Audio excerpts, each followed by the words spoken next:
thought the wall would stop them. We hoped the cold would freeze them.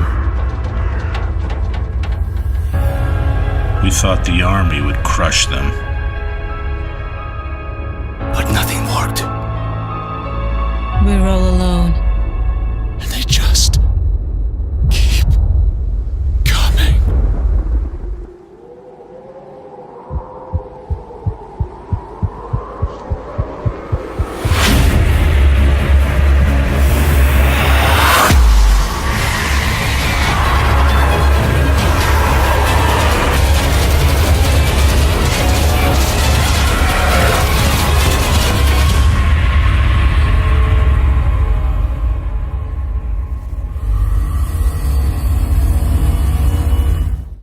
In which survivors must endure and conquer the open world to outlast the Wanderers. Alone, or with friends, you will be faced with many tough decisions which will impact the world around you.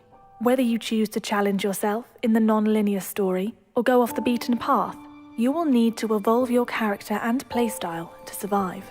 Before the outbreak, Eden Nadir was a thriving community, populated by families and businesses, alive with commerce and industry. It now lies in ruins, but the people of Eden Nadir have not given up hope. Your transport will need to be repaired and maintained if you intend on mowing down hordes of wanderers. Within Eden Nadir, the undead will pose a constant threat. However, you shouldn't underestimate the living. Every type of character and creature you discover will have their own AI and will respond differently to your actions. To ensure your success, you will have to adapt your playstyle to each encounter. If violence ensues, valuable items or resources may be found on the Fallen, which can aid in your survival. Jaws of Extinction aims to make combat feel as realistic and immersive as possible. You'll be able to defend yourself unarmed, as well as using a wide range of guns and melee weapons. To avoid a kill-on-sight attitude in multiplayer, we will be incorporating an integrity system, which will affect how players and NPCs will respond to you.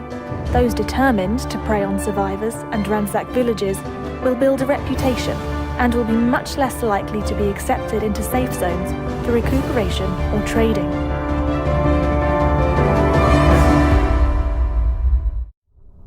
It comes every night without fail.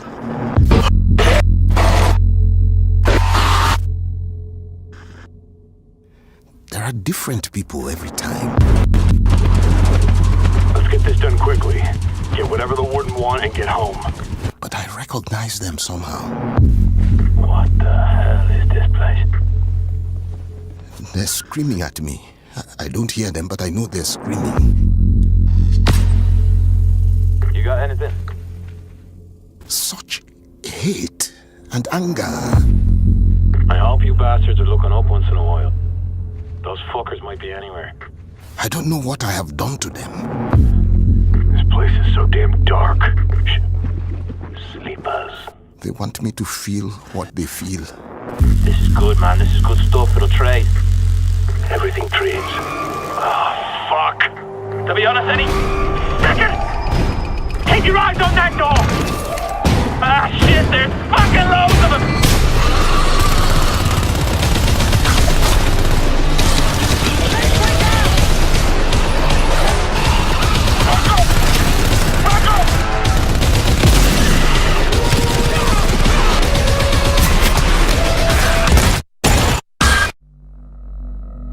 Then I wake up. I'm not sweating or screaming. I'm perfectly calm. I just open my eyes and I'm awake. And it's not a nightmare. It's just part of me, who I am.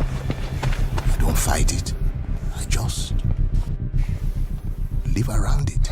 What the hell?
impress myself.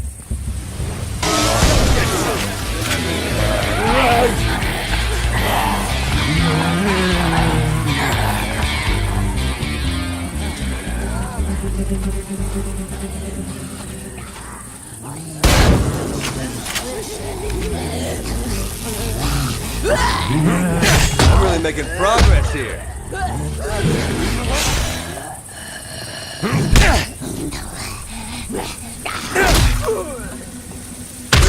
What? I'm really making progress here.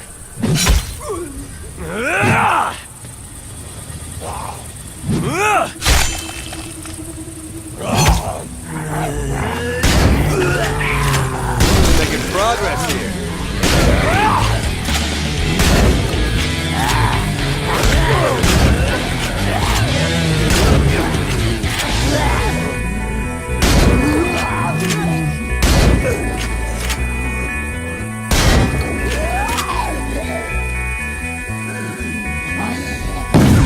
What?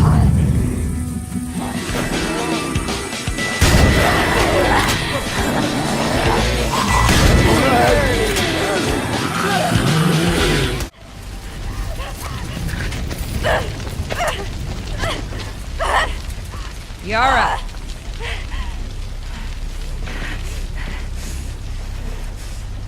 Where is the other apostate? Clip her wings.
Yara. Demons are coming. Cut her down. She's one of them. Lev.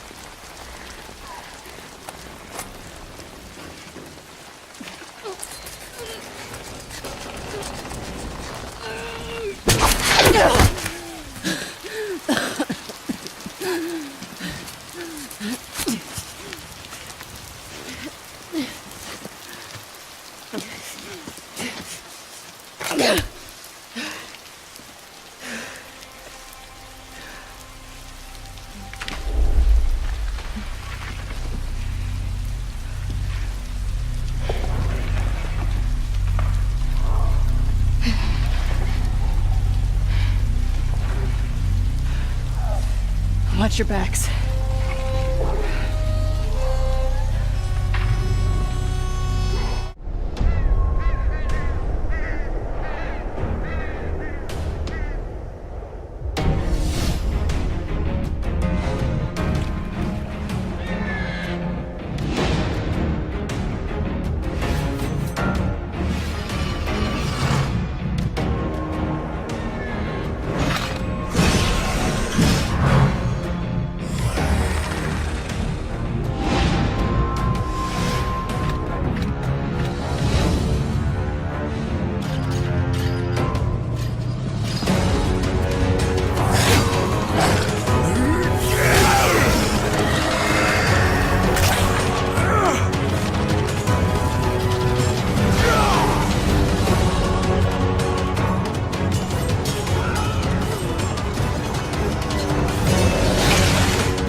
this as a demo, because the behavior of all of these things, not just the freakers, but the marauders, everything, there's a logic to it. You can track why they're doing the things that they're doing, and you can use it to your advantage in the gameplay. That's kind of what I like about this so much.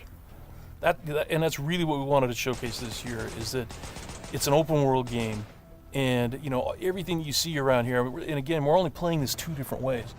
You saw that waterfall way up there off in the distance. There's a bridge that goes in front of that. If you had a sniper rifle and enough ammunition, you could have driven your bike all the way up there. There's trails that go all the way up there, and you could have used your sniper rifle to take out this entire camp, because it would have taken them a while to figure out where the shots were coming from. One of the things that I really enjoyed was I was sitting next to you, and the driver was playing the game, and at some point I saw you shift in your chair and you leaned forward, and I heard you say, "Oh man, uh-oh."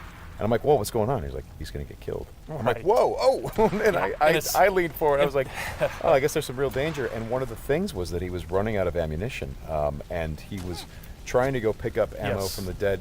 He was looking for marauders, ammo, but he was under fire. So when we were at E3, we had a whole team with us, and everybody played it slightly differently. So it just shows you that it's not scripted at all.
Damage, you'll fill up your amulet meter at the bottom, and when that fully fills up, well, even as over the course of filling it up, you will power up how powerful you are. So the more you do it, the more powerful you get, and then ultimately, if you fill it up fully, you'll highlight the amulet, which you can then unleash as a special power. So probably worth noting there, in the background you can also see a spinning blade trap. So there are lots of traps in the game, lots of environmental hazards you can use to kill the enemies. So if you shoot the glowing orb on the top of the trap, it'll pop up and take out a bunch of enemies at once, which is highly entertaining and effective. Yeah.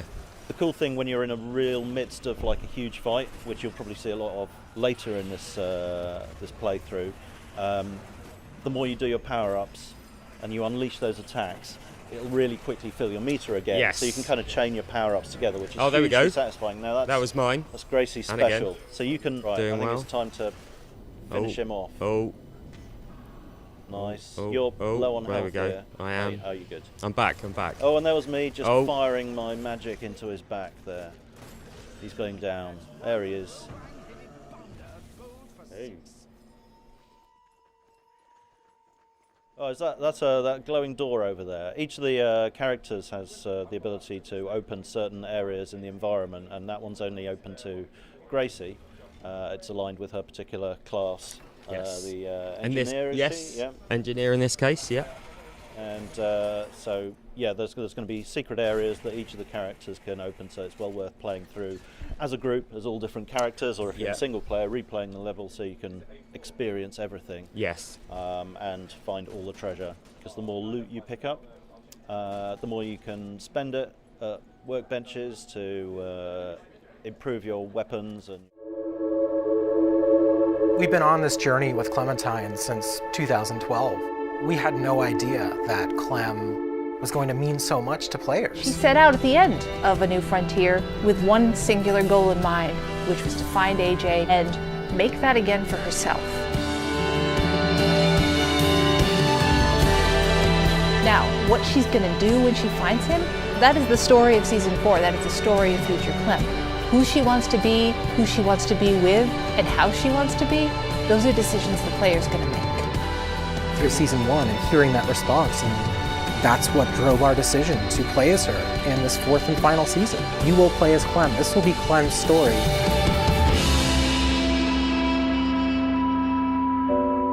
It's going to be an amazing experience. Thank you all so much from the bottom of my heart. It's been a lot of blood, sweat, and tears, and so much love has been behind this whole experience. Good luck. I'll be right there with you.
Fight to survive in a zombie-packed, post-apocalyptic world, designed from the bottom up to foster whichever playstyle suits you best. Home to many threats, post-apocalyptic Alberta will throw everything it can at you, from hordes of flesh-crazed undead, to AI trying to make their way through the world, and of course, other players that are doing what they can to survive. Though above all else, mistakes are killer. Plan accordingly. Our massive world is based on Alberta, Canada, and it is designed to deliver an immersive world that is packed full of landmarks begging to be explored. Our largest design goal is replayability. Experienced players, especially those that enjoy the PvE and cooperative elements of our game, will find every session to be different from the last. This is important because we want to play our game too. There is also a variety of buildings that you can choose to reclaim in order to aid your long-term survival. This quiet, unassuming suburban home is our first example of a building that you can reclaim. That, yes.